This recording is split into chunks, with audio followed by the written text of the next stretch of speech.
आपने जहां जहां दौरे किए, जहां जहां आपने देखा, कितनी बुरे हैं हालात अब? देखो, हिस्ट्री में इससे पहले इतना पानी कभी नहीं आया था।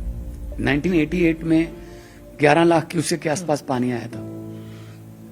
अभी हमारे पास 16 लाख क्यूसेक के आसपास पानी आ चुका है। जो आपदा की आपने बात की, मैं उसकी बात करूंगी, पर पहले आप ये बताइए आपकी तबीयत कैसी है? क्योंकि बिल्कुल ठीक है, बिल्कुल ठीक है। तबीयत भी, मेरी तबीयत, मेरे दुख जो हैं वो पंजाबियों के दुखों के सामने बहुत छोटे हैं, बहुत छोटे हैं।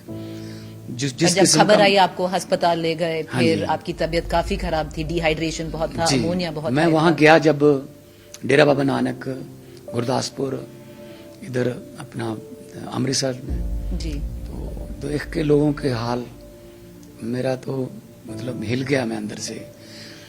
तो उसके बाद फिर थोड़ा मेरे भी मतलब भूख नहीं लगी, और उसके बाद डॉक्टर्स ने चेक किया तो कहा कि आप वहाँ आ जाओ, हम ठीक करते हैं।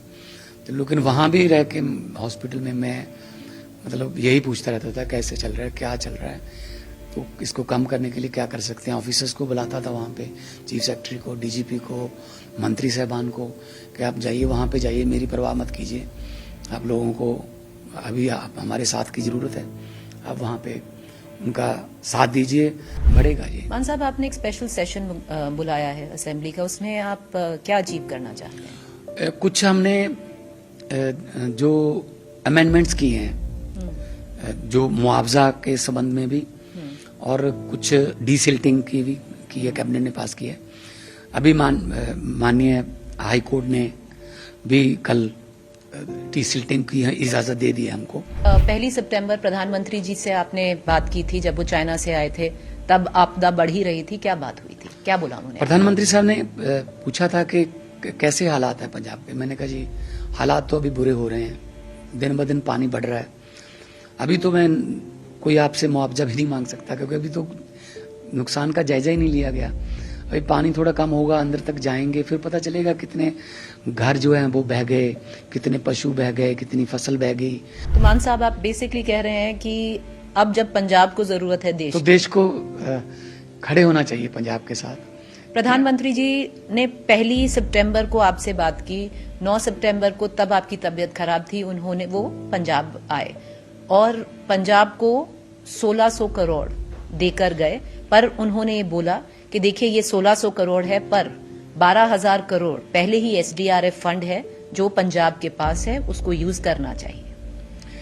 थोड़ा मेरे ख्याल में ना प्रधानमंत्री साहब को यहाँ के लोकल जो बीजेपी के लोग हैं उन्होंने मिसगाइड किया। मैं इस पे राजनीति नहीं करना चाहता हूँ, अभी भी नहीं करना चाहता। है ना, कांग्रेसी जो है वे कॉन्वेंटेरियन है मोस्टली, वैसे तो कांग्रेस है नहीं यहाँ, इनको नहीं पता। मैं खेतों में से आया हूँ, मुझे पता है कि कब रिपेयर का टाइम है।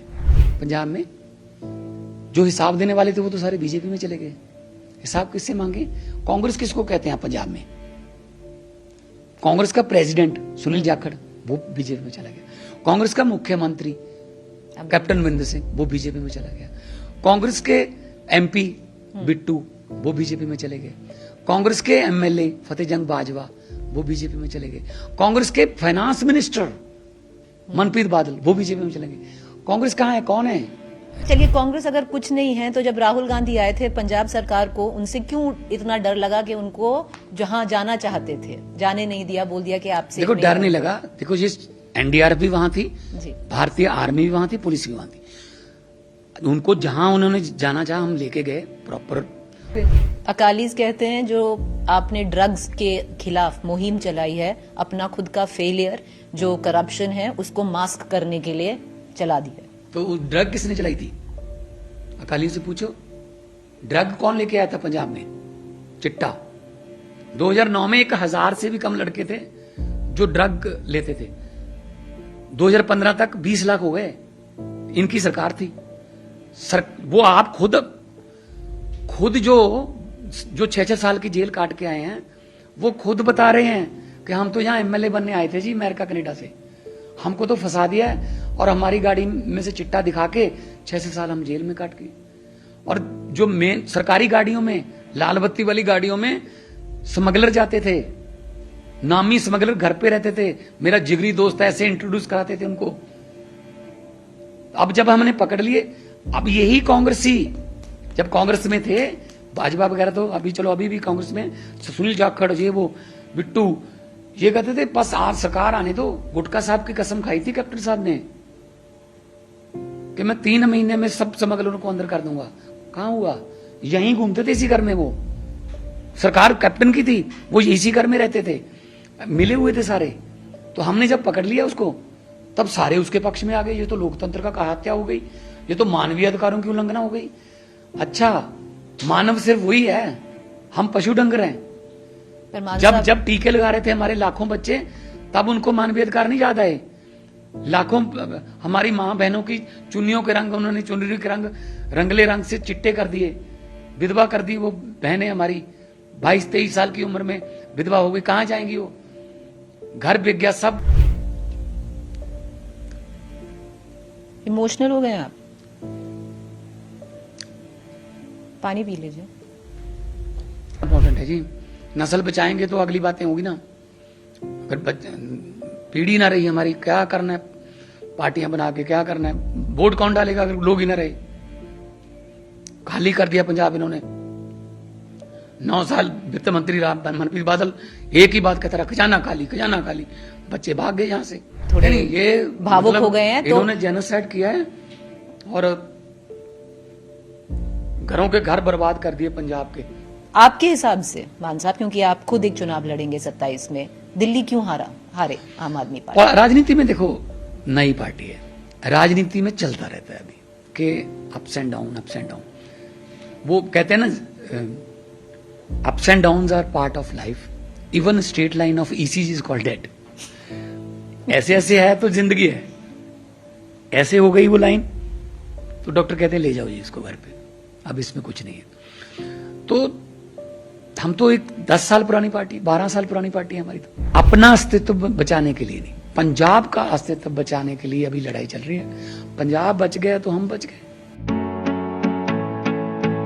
Our next guest for Unpolitics is the Chief Minister of Punjab, Bhagwant Singh Mann. Punjab is witnessing the worst floods, or one of the worst floods in its history, and we have the Chief Minister speaking with us.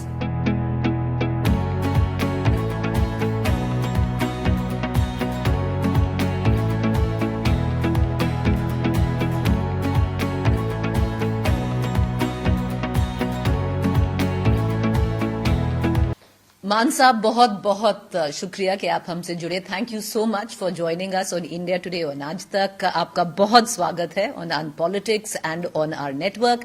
मान साहब, हमारा ना एक format है मान साहब के, जो हमारे गेस्ट होते हैं वो अपने आप को इंट्रोड्यूस करते हैं हमारे दर्शकों से। तो भगवंत मान जी, जो चीफ मिनिस्टर हैं पंजाब के, अपने आप को कैसे इंट्रोड्यूस करेंगे? सबसे पहले तो आपका बहुत बहुत शुक्रिया, आप लोगों ने इतने बड़े मंच पे मुझे पंजाब का, पंजाबियों का पक्ष रखने के लिए, और जो संकट आज पंजाब के सर पे मंडरा रहा है उसके बारे में बात करने के लिए मुझे बुलाया गया। बहुत बहुत आपका धन्यवाद, शुक्रिया।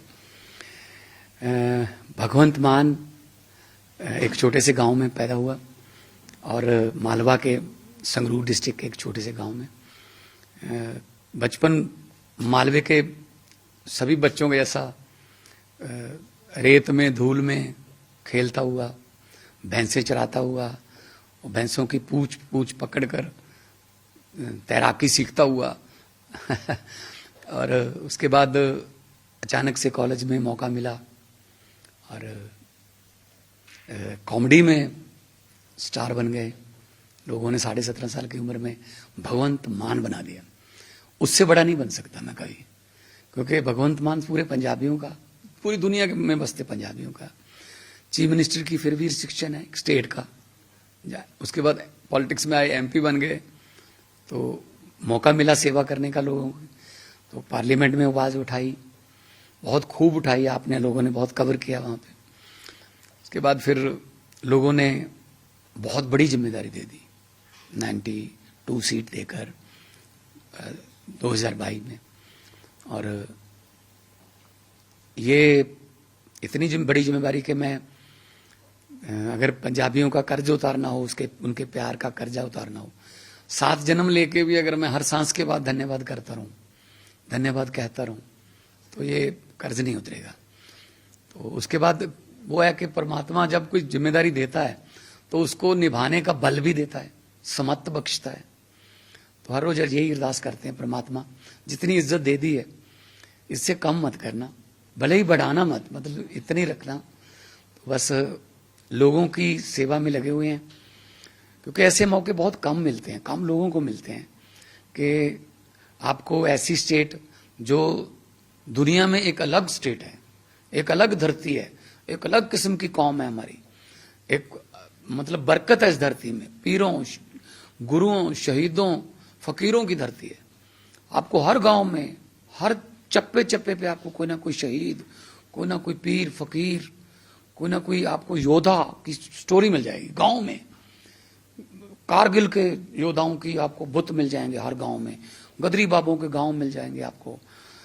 तो इतनी बड़ी जिम्मेदारी, और इस कौम जो वो कौम जो दूसरों के लिए हमेशा नशावर अपने आप को करने के लिए तैयार रहती है, उनको मुझे जिम्मेदारी सौंपी गई है कि मैं उनको, पंजाबी में बोलते हैं लानेदार, मतलब एक घर का जो लानेदार होता है वो घर चलाता है, परिवार चलाता है कि किसको कितने पैसे मिलेंगे, किस बहू को कितना जो है काम मिलेगा, कौन सुबह की खाना बनाएगा, कौन शाम का खाना, और सारे इकट्ठे बैठ के खाएंगे।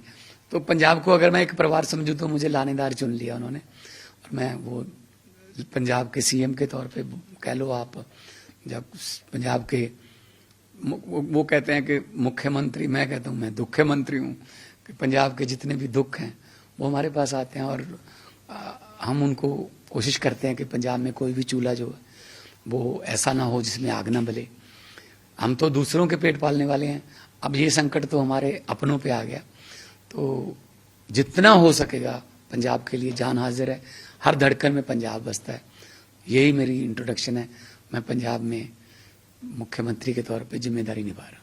सर, आपने इन 3 मिनट में पूरी जर्नी इनकैप्सुलेट कर दी। एक भगवंत जो एक बच्चा था, जुगनू जो एक कॉमेडियन था, और मान साहब जो अब सीएम बन गए। पर मान साहब, जो आपदा की आपने बात की, मैं उसकी बात करूंगी, पर पहले आप ये बताइए आपकी तबीयत कैसी है? क्योंकि बिल्कुल ठीक है, बिल्कुल ठीक है। तबीयत भी, मेरी तबीयत, मेरे दुख जो हैं वो पंजाबियों के दुखों के सामने बहुत छोटे हैं, बहुत छोटे हैं। जिस जब खबर आई आपको अस्पताल ले गए, हाँ फिर आपकी तबीयत काफी खराब थी, डिहाइड्रेशन बहुत था, अमोनिया बहुत। मैं वहां गया जब डेरा बाबा नानक, गुरदासपुर, इधर अपना अमृतसर में जी, तो देख के लोगों के हाल, मेरा तो मतलब हिल गया मैं अंदर से। तो उसके बाद फिर थोड़ा मेरे भी मतलब भूख नहीं लगी, और उसके बाद डॉक्टर्स ने चेक किया तो कहा कि आप वहाँ आ जाओ, हम ठीक करते हैं। तो लेकिन वहाँ भी रह के हॉस्पिटल में मैं मतलब यही पूछता रहता था कैसे चल रहा है, क्या चल रहा है, तो इसको कम करने के लिए क्या कर सकते हैं। ऑफिसर्स को बुलाता था वहाँ पे, चीफ सेक्रेटरी को, डीजीपी को, मंत्री साहबान को, कि आप जाइए वहाँ पे जाइए, मेरी परवाह मत कीजिए, आप लोगों को अभी आप हमारे साथ की ज़रूरत है, आप वहाँ पे उनका साथ दीजिए। और लोग, पंजाब के लोग तो खुद ही चल पड़ते हैं, ट्रैक्टर लेके खुद चल पड़े लोग, राशन लेके चल पड़े लोग। तो अभी नहीं, बहुत बेहतर लग रहे हैं, बहुत अच्छे हाँ जी, लग रहे मैं हैं, बिल्कुल ठीक हूँ, सारे बहुत अच्छे लग रहे हैं, सारे पैरामीटर ठीक हैं। तो दुआएं हैं लोगों की जो बचा लेती हैं। मान साहब, अब पंजाब एक ऐसे दौर से गुजर रहा है, अब दुआओं की बात कर रहे हैं कि पंजाब को भी अब दुआएं चाहिए और मदद चाहिए। आपने खुद बोला, और जो भी हालात हैं अभी, Punjab is going through one of the worst flood, सबसे बुरा जो फ्लड्स हैं इसी बार पंजाब के ऊपर आए हैं। आपने इसका एस्टिमेट 13,800 करोड़ का दिया है। आपने जहां जहां दौरे किए, जहां जहां आपने देखा, कितनी बुरे हैं हालात अब? देखो, हिस्ट्री में इससे पहले इतना पानी कभी नहीं आया था। 1988 में 11 लाख क्यूसेक के आसपास पानी आया था। अभी हमारे पास 16 लाख के आसपास, 16 लाख क्यूसेक के आसपास पानी आ चुका है। और गनीमत यह है कि, संजोग कह लीजिए, अच्छी बात कह लीजिए कि इस बार घग्गर ने बिल्कुल नुकसान नहीं किया। अदरवाइज घग्गर, थोड़ी सी बारिश के बाद घग्गर टूट जाता था, घग्गर मालवा में से निकल रहा है सारा। यहाँ जीरकपुर से शुरू हो जाता है, वो मूनक तक, जाखल तक, फिर हरियाणा में चला जाता है, सूरतगढ़ तक जाता है घग्गर। तो घग्गर को तो संभाल लिया हमने, तो घग्गर में नुकसान नहीं किया। अब तो थोड़ा पानी कम होने लगा। सतलुज ने भी नुकसान नहीं किया, क्योंकि सतलुज भी मालवा में से जाता सारा, ज़्यादा सतलुज ने इतना नहीं किया, थोड़ा बहुत हुआ है। जहाँ से कोई दरिया है, दरिया का कोई किनारा नहीं होता, कहीं ना कहीं से निकल जाता है। लेकिन सबसे ज़्यादा नुकसान जो है ब्यास और रावी का हुआ है, क्योंकि ऊपर से पानी बहुत ज़्यादा आ गया कि मतलब पहाड़ों के पहाड़ बाढ़ में बह के आ गए। अब हिमाचल वाले भी कैसे रोक सकते हैं, ग्रेविटी है, कुदरती बहाव है। तो उसके बाद फिर आता गया ऊपर से पानी, और कई बार बादल फटे। जो बादल फटने का सिलसिला शुरू हो गया, उसमें तो चेतावनी का टाइम भी नहीं मिलता, ना ही उनको, हिमाचल वालों को टाइम मिला कि बादल फट गया जी, आपके पास पानी आने वाला है। मतलब ना, बहुत कम टाइम मिलता है।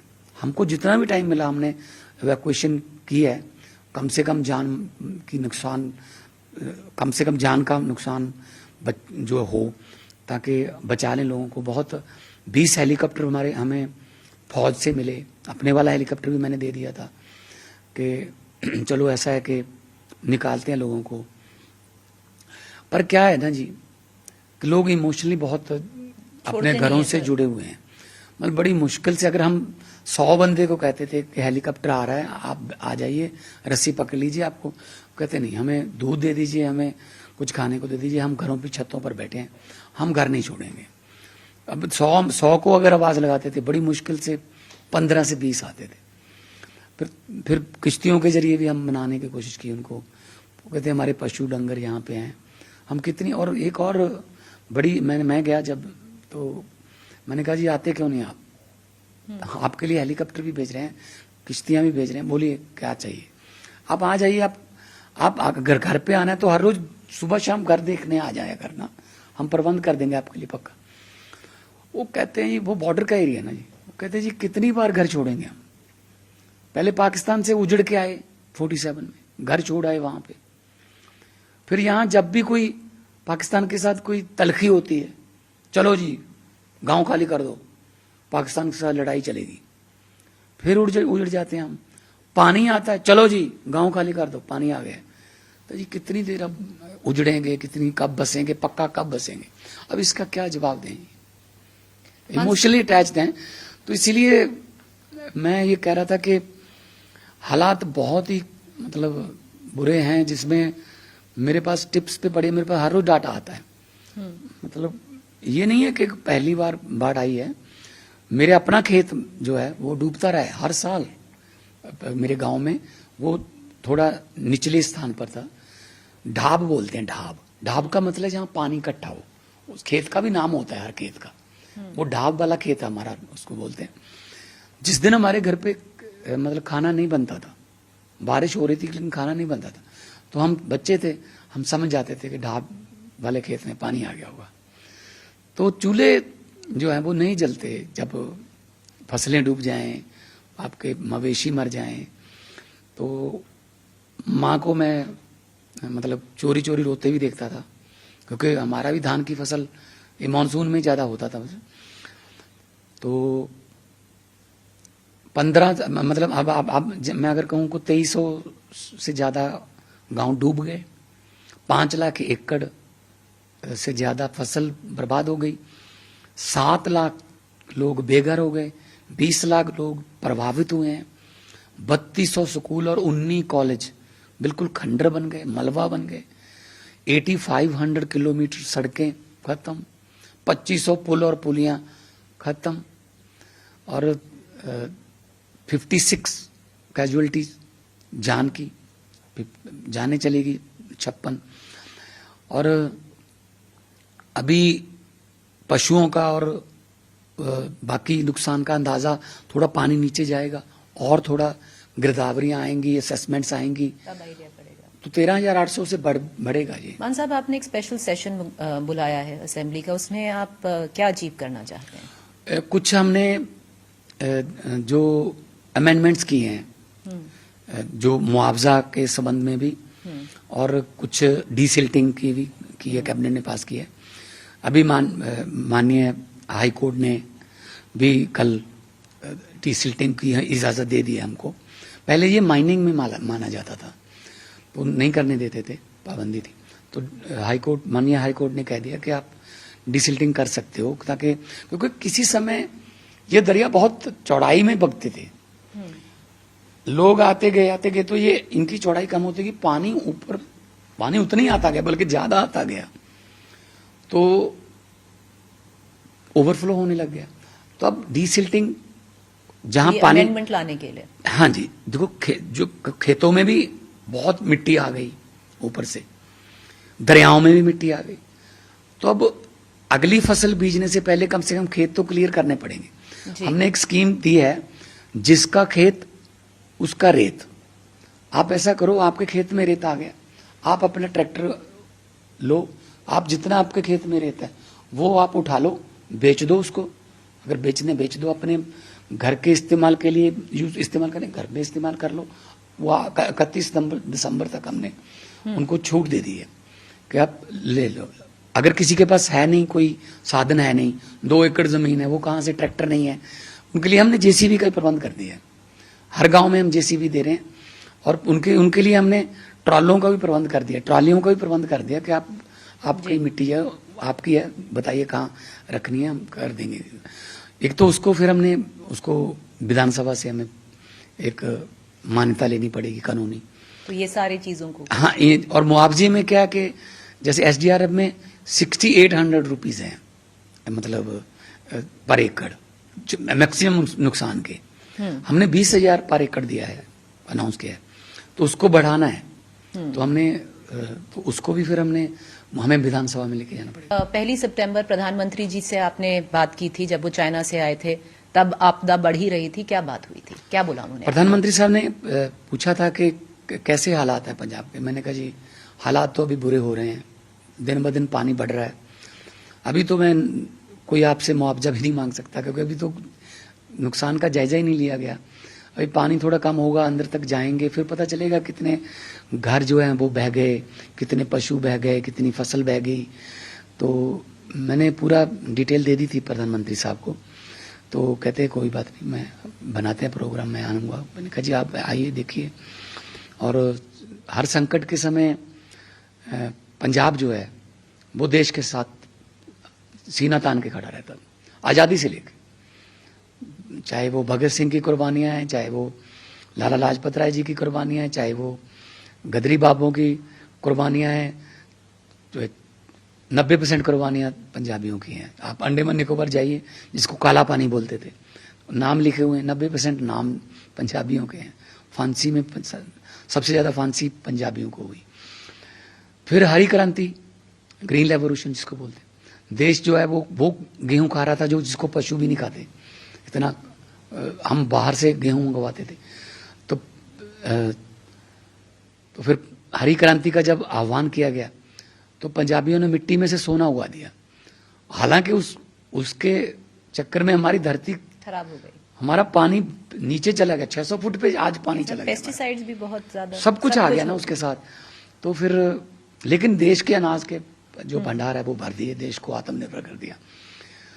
तो आज भी अगर आजादी की रक्षा करने की बात करनी हो, तो कारगिल से लेके जैसलमेर तक हमारे लड़के पंजाब के सीना तान के खड़े हैं।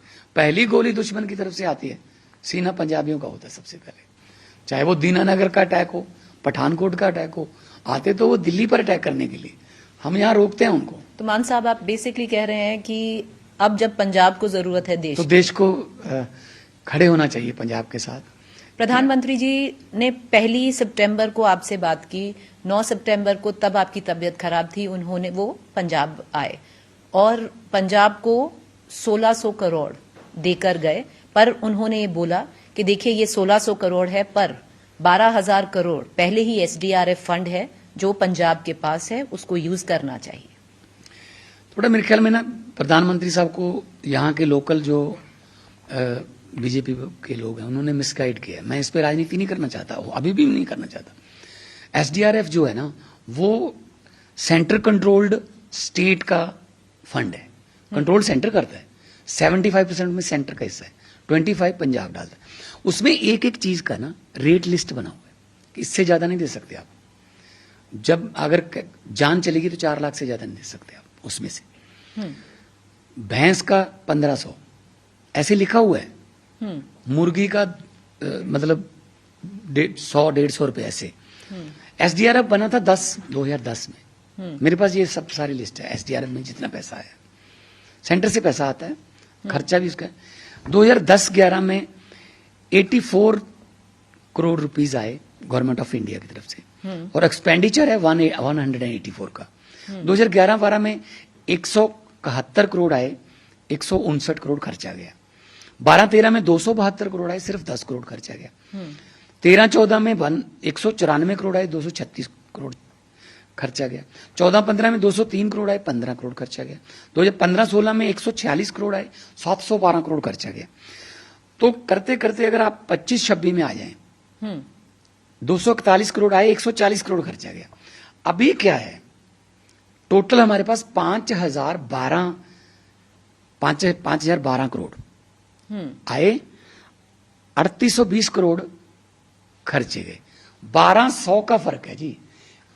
बीजेपी वाले 0 ज्यादा लगा रहे हैं, एक उससे 12,000 बन जाता है। पर मान साहब, सुनील जाखड़ जी जो आप कह रहे हो, जो यहाँ के नेता हैं, उन्होंने सोशल मीडिया के तहत एक कैग रिपोर्ट कोट की है जो आम आदमी पार्टी एक टाइम पे बहुत कोट करती थी, कैग रिपोर्ट। उस कैग रिपोर्ट के तहत वो कह रहे हैं कि 31 मार्च 2023 पंजाब सरकार के पास 9,041 करोड़ एसडीआरएफ फंड्स थे। फिर 24-25 के टर्म में उसमें 3,000 और ऐड हुए और अभी 12,000 करोड़ हैं। ये वो कह रहे हैं, ये कैग रिपोर्ट कह रही है। जो वो और एक चीज ऐड कर रहे हैं कि जो आपके चीफ सेक्रेटरी हैं उन्होंने एडमिट भी किया है। नहीं, चीफ सेक्रेटरी साहब ने मीडिया के सामने मैंने चीफ सेक्रेटरी साहब को बुलाया क्योंकि वो फाइनेंस में रहे हैं जी। वो ये ना एक टेक्निकल एंट्रीज होती हैं। ये हमारे पास कोई ऐसा नहीं है कि पैसे आ गए, ये हर स्टेट को देती है सेंटर, हर स्टेट को हर साल अपडेट करते हैं। लेकिन इसमें से खर्चा कितना गया ये मैंने कोई अपने घर पे तो बनाया नहीं है। एसडीआरएफ मैंने पहले भी कहा है, एसडीआरएफ जो है फुली कंट्रोल बाय सेंटर, एक स्टेट का फंड है। अगर वो कहें कि नहीं देना, नहीं देंगे। अभी हमारा जो आरडीएफ है, आरडीएफ भी तो हमारे पंजाब का फंड है, रूरल डेवलपमेंट फंड, जो मंडियों को जो सड़कें आती हैं उनको बनाने के लिए। कैप्टन अमरिंदर सिंह जब सीएम थे 17 से 22 की टेन्योर में, तो उन्होंने इसको मिसयूज कर लिया, कहीं और इस्तेमाल कर लिया, उन्होंने पैसा रोक लिया। जब हमने गवर्नमेंट टेक ओवर की तो हम पीयूष गोयल जी के पास गए, उन्होंने कहा जी आपने मिसयूज किया था, ये रोक लिया, इसलिए पहले आप कानून बनाओ विधानसभा में कि ये पैसा सिर्फ मंडियों और मंडियों की सड़कों की रिपेयर के लिए इस्तेमाल होगा। हमने विधानसभा में कानून बना दिया, विधानसभा में, क्योंकि हमारी तो हर 4 किलोमीटर के बाद रेडियस में तो मंडी है। 67,000 किलोमीटर सड़कें हमारी मंडियों को टच करती हैं। तो हमने कहा जी हम तो, हमारी तो सड़कें ही वही हैं और कौन सी सड़कें हैं हमारे पास। तो हमने क्या किया, कानून बना के उनके पास चले गए, धन्यवाद का लेटर भी दे दिया हमने उनको। फिर वो कहने लगे 6% आता है मंडी को, हमें 2% जो है वो आड़तिया का है, 3% 2% एफसीआई देती है, 2% मंडी का चार्ज है। कहते जी इसको 3% पे लेके आओ। हमने कहा जी हमारा मंडी का बोर्ड बहुत अच्छा चल रहा है, हमारा मंडी सिस्टम पंजाब और हरियाणा का बहुत अच्छा है, आप हमको क्यों डिस्टर्ब कर रहे हो ऐसे? हमारा तो ये हर फसल का एक दाना मंडी में आता है। नहीं, कहते यूपी और बिहार ने हम एक्सेप्ट कर लिया है, यूपी और बिहार की तर्ज पे आओ। यूपी और बिहार से आप क्यों कंपेयर कर रहे हो हमको? यूपी में या बिहार में 300 किलोमीटर के रेडियस में मंडी है, हमारे 4 किलोमीटर के रेडियस में मंडी है। तो इसीलिए वो किसान आंदोलन में भी जो वो कह रहे थे कि मंडी, खेत को भी मंडी डिक्लेयर कर देंगे, इसका मतलब मंडी में आएगा ही नहीं, खेत से उठा के ले जाएंगे बड़े जो उद्योगपति हैं। ये वही लड़ाई थी कि हमें आप एग्जम्प्ट कर दो पंजाब और हरियाणा को, बाकी देश में आप ये कानून लागू करके देख लो, अगर कामयाब हुआ देख लेंगे फिर। तो कुछ चीजें ऐसी हैं जो पंजाब में लागू नहीं होती, जैसे मानसा भी तो कैग रिपोर्ट है। लेकिन कैग में आप इसी ऐसा करते हैं, फाइनेंस के जो स्पेशलिस्ट हैं फाइनेंस के, चाहे वो फाइनेंस कमीशन के मेंबर हो जाएं या नीति आयोग के मेंबर हो जाएं, बैठ के हम इस पे एक अलग से डिबेट कर सकते हैं, उसको मीडिया में बता सकते हैं, ताकि किसी भी प्रदेश को, किसी भी प्रदेश के लोगों को ये भ्रम, तो ये जो नंबर दिया है, ये आप कह रहे हैं ये एक भ्रम है, ये एक नोशनल फिगर है? ये एक फिगर होती है कि जैसे बैंक में आपने जमा करवा दिया, कॉपी में इतना है, लेकिन बैंक में एक्चुअली है नहीं। तो नोशनल फिगर है ये फिगर है नहीं आप? हाँ नहीं, लेकिन आप कह रहे हैं फिगर वो है, आप ये कॉन्टेस्ट कर रहे हैं। तो हम देखो, अगर ये हम मतलब हम एंटी करप्शन मूवमेंट से तो पार्टी निकली है, रामलीला ग्राउंड से, और हम लोग कोई सीजनल पॉलिटिशियन नहीं है, हम लोग तो अपना अब तो बन गए, अब तो मंझे हुए पॉलिटिशियन। नहीं, पॉलिटिशियन होना कोई इतने चुनाव लड़ लिए, पॉलिटिशियन होना गलत बात नहीं है, लेकिन हम वो वाले नहीं है कि हम इसको धंधा बना लें। हम तो अपना धंधा छोड़ के आए, पैसे कमाने वाला। हमको आपके तो चैनल पे मैं मान शो भी करता रहा हूँ, बाद में जब नकवी साहब थे वहां पे, है ना। तो मतलब हम कोई पत्थर दिल या कोई ऐसा खून होगा जो पंजाब को प्यार नहीं करता होगा, जो इसमें से कोई पैसे का हेर फेर करेगा, अफसर हो चाहे कोई पॉलिटिशियन हो। तो ये सारा नोशनल फिगर है, आप कह रहे हैं जो आपके कॉफर्स में है वो उतना ही है जो आप बोल रहे हैं जी। और ये पैसे का हिसाब है, ये आप ओपनली कह रहे हैं, कॉन्टेस्ट कर रहे हैं जो सुनील जाखड़ जी ने क्या नहीं, वो सही नहीं है। तो फिर जो 1600 करोड़ है वो आप कह रहे हैं बहुत कम राशि है पंजाब। देखो, मैंने आपको बता दिया है कि जो नुकसान हुआ है 1600 करोड़, तो एक समझ लो एक ऊंट के मुंह में जीरा जा, ये कह लो कि टोकन मनी हो सकता है।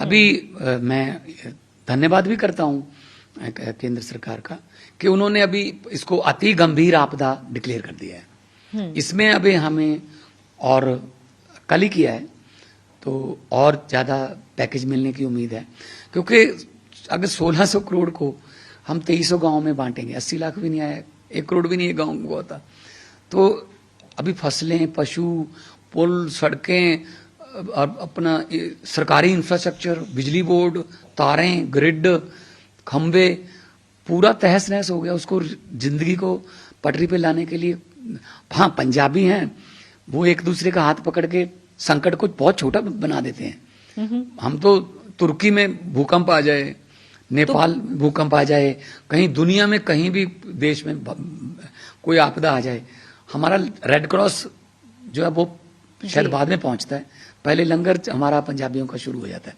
तो हम तो दूसरों को भूखा नहीं रहने देते, हम ये आपदा तो हमारे सर पे है। पर ऐसा इतना ट्रस्ट डेफिसिट सरकार से क्यों है मान साहब कि आपको एक अपना मतलब क्यों ट्रस्ट नहीं है सेंट्रल गवर्नमेंट पे कि आपको अपना अभियान चलाना पड़ा, चढ़दी कला, जिसपे आप लोगों से पैसा मांग रहे हो कि वो आपको पैसे दें?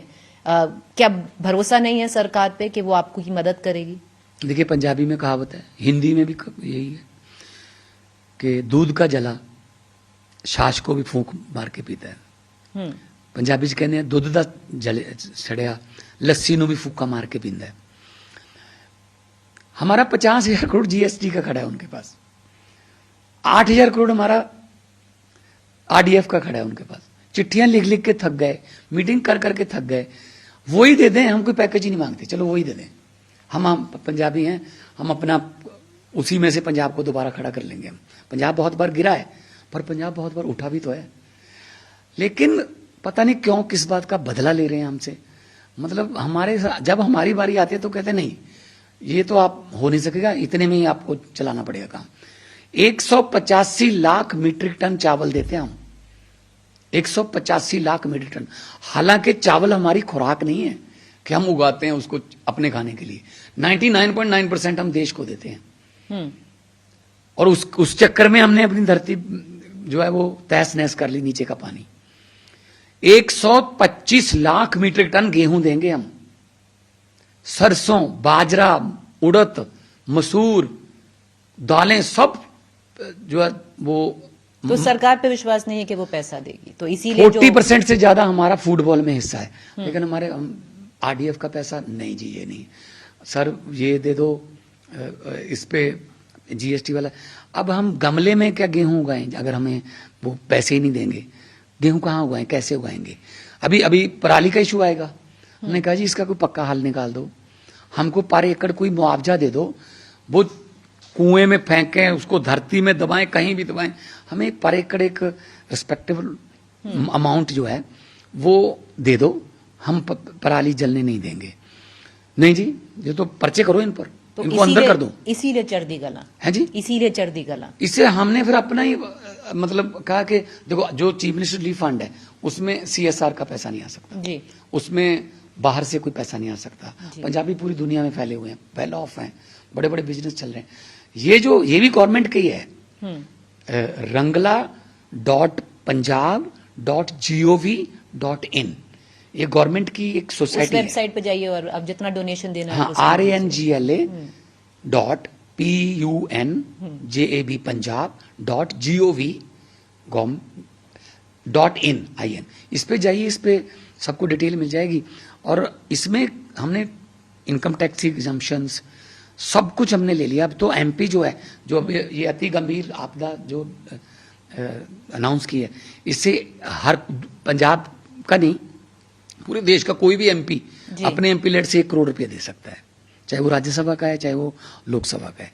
पहले वो 20 लाख था, क्योंकि ये संकट डिक्लेयर कर दिया तो हमें थोड़ा उम्मीद है कि इससे हमारे पास आएगा। और 1-1 रुपए का हम 1.25 रुपया बना के आगे भेजेंगे हम। मतलब मैं पहले भी कह चुका हूं कि इस पैसे में से कोई ऐसा ही मतलब खून होगा जो पंजाब को प्यार ही नहीं करता होगा, या फिर भगवान ने कोई उसकी माती मार दी होगी जो इस पैसे में से कोई अगर हेर फेर करेगा। तो ये तो पुण्य का पैसा है, यज्ञ का पैसा है। तो लोगों के पास हम जितना भी आएगा पारदर्शी तरीके से, कि आज इतना खर्च हुआ है जी, इतना आया था, इतना रह गया, इतना बैलेंस है, तो लोगों को भी पता चलेगा। मेरा चाहे $1 दिया किसी ने, चाहे 1 रुपया भी दिया, कि मेरे पैसे लग रहे हैं, बिल्कुल सही जगह पे लग रहे हैं, बताएंगे और दिखाएंगे ये करके कि संकट तो चलो आ गया, अब हमें राहत कार्यों से आगे बढ़ने की जरूरत है। किसानों ने खेती फिर करनी है जी, बच्चों ने स्कूल फिर जाना है, नौजवानों ने कॉलेज जाके डिग्रियां फिर लेनी है, उजड़े हुए घर, बहे हुए घर, टूटे हुए घर फिर बनने हैं, चूल्हों में फिर आग बलेगी, फिर दोबारा बसना है, भंगड़े गिद्दे और हंसना है। पंजाब ज्यादा देर उदास नहीं रह सकता। पंजाब जो है वो संकट को छोटा कर देता है। और मुझे बताते हुए ये मैं खुशी नहीं कहूंगा, मुझे मान महसूस हो रहा है कि हमारे लड़कों ने, लाखों लड़कों ने अपनी जान जोखिम में डालकर लोगों की जान बचाई है। पानी में वो इतने पानी में वो मतलब घूम रहे थे। मैं हॉस्पिटल से सब कुछ मॉनिटर कर रहा था, तो कैबिनेट मैंने हॉस्पिटल से ली, तो कोई भी ऐसा, मैंने कहा कोई एक दिन भी हमारा लेट नहीं होना चाहिए। अभी पंजाब को पुनर्वास के लिए हम चाहते हैं दिवाली से पहले हम दिया जलाने का कोई ना कोई तो मकसद दें लोगों को। पर मान साहब, आप कह रहे हो लेट नहीं होना चाहिए, ऑपोजिशन जो कांग्रेस है वो साफ कह रही है कि आपने पहली फ्लड प्रिपेयर्डनेस मीटिंग ली जून 5 को 5 जून को आपने पहली जो फ्लड रिलीफ के लिए या फ्लड प्रिपेरेशन के लिए जो मीटिंग ली 5 जून को ली, और उसके 12 दिन के बाद ही पहला जो बादल फटा और बारिश आई। और वो ये कहते हैं कि जब हम सरकार में थे, हम जनवरी-फरवरी में ये मीटिंग लेते थे, तो जो बाढ़ आती नहीं थी सीएम ने, तो बाढ़ नहीं आती थी ना, तो तब जो सीएम ने अभी ली, तो इसीलिए इतना बुरा हाल हुआ। हम तो उससे भी पहले मीटिंग लेते हैं। हमने अभी जो DAP की कमी आने वाली है देश में, देश DAP बाहर से मंगवाता है, तीन मीटिंगें कर चुके हैं हम। तो आप कह रहे हो जून के पहले आपने मीटिंग हमने तो जून में तो धान शुरू होता है मैडम, जून में तो हमने 15 दिन कम किए हैं कि 1 जून से धान शुरू कर दो। पहले 15-16 था, 15 दिन कम किए ताकि पहले आ जाए। मॉइस्चर कम होता है ताकि पराली का जो है वो भी दिक्कत ना हो, मॉइस्चर की दिक्कत ना हो। अब क्या पता था कि मान साहब, कांग्रेस ये भी कह रही है कि जो 117 करोड़ जो रिपेयर जो दूसरी बंद के लिए के वो पैसा जून में अलॉट हुआ है। 15 दिन बहुत कम टाइम होता है जो बंद को कांग्रेसी जो है ना, कांग्रेसी जो है वो कॉन्वेंटेरियन है मोस्टली। वैसे तो कांग्रेस है नहीं यहाँ, इनको नहीं पता। मैं खेतों में से आया हूँ, मुझे पता है कि कब रिपेयर का टाइम है। जब पिछली फसल आई अक्टूबर में आती थी, जो गेहूं अपना क्या नाम है, पैडी चावल, अक्टूबर से 15 अक्टूबर तक, तो 20 अक्टूबर तक सीजन चलता था। नवंबर फर्स्ट वीक में गेहूं की बुआई होती है, 10-15 दिन मिलते थे। हम वो 10-15 दिन भी हम इस्तेमाल करते थे। अभी हमने 15 दिन और तो आपने डिले नहीं किया रिपेयर? बिल्कुल नहीं, हम तो पहले मीटिंग कर लेते हैं अगली फसल की। और ये जो दूसरी बंद के लिए आपने जो पैसा अलॉट किया, उसमें हमने डीसिल्टिंग की है, लेकिन वो माइनिंग मानते हैं उसको। अभी हमने हाई कोर्ट ने हमें क्लियर करके दिया, हम आपको कुछ महीनों में ही हम आपको बता देंगे कि कैसे होता है काम। तो इन्होंने ये वो कह रहे हैं ये मान मेड बाढ़ है। क्या हिमाचल से पहाड़ मैं लेके आया हूं? ये तो कुदरत की मारा है। उनके समय में बाढ़ नहीं आई थी, ये तो कुदरत की मारा। लेकिन हाँ, ज्यादा से ज्यादा नुकसान जो है वो ना हो, कम से कम नुकसान हो, कम से कम जान माल की, यही कर सकते हैं, वो कर रहे हैं। अभी असली काम तो अब शुरू होगा, लोगों को दोबारा बसाना। पर मान साहब, जो आप कह रहे हैं, ये जो कांग्रेस कह रही है, आप ही ने खुद बोला मान मेड बाढ़ है ये, पर वो कह रहे हैं कि ये मान मेड बाढ़ इसलिए है क्योंकि सीएम ने 3 बार मंत्री बदले इरिगेशन के, जो पूरा आपका टर्म है, वो इतनी इंस्टेबिलिटी हुई कि मंत्री सेटल ही नहीं हो पाया। इन्होंने तो मुख्यमंत्री बदल दिया था बीच में से। कम से कम हमने ये तो नहीं किया ना, ठीक है ना। ये इनके मंत्रिमंडल कितनी बार बदला है। देखो, हमने इरिगेशन पे इनको ये बात तो नहीं कही होगी ना उन्होंने कि हमने कितने 100 किलोमीटर पाइपें डाल के पानी वहां तक पहुंचा दिया जहां 40-40 साल पहले पानी आया था। जो रजबाहों का, नदियां, कस्सियां, सूए, जो पानी खेतों तक, टेल बोलते हैं जिनको, टेलों तक पानी पहुंचा दिया जी। लोगों की वीडियो पड़ी, ये तो नहीं कहा होगा कांग्रेस ने। वैसे भाई साहब, कांग्रेस जो है उसमें कौन है पंजाब में? जो हिसाब देने वाले थे वो तो सारे बीजेपी में चले गए। हिसाब किससे मांगे? कांग्रेस किसको कहते हैं पंजाब में? कांग्रेस का प्रेसिडेंट सुनील जाखड़, वो बीजेपी में चला गया।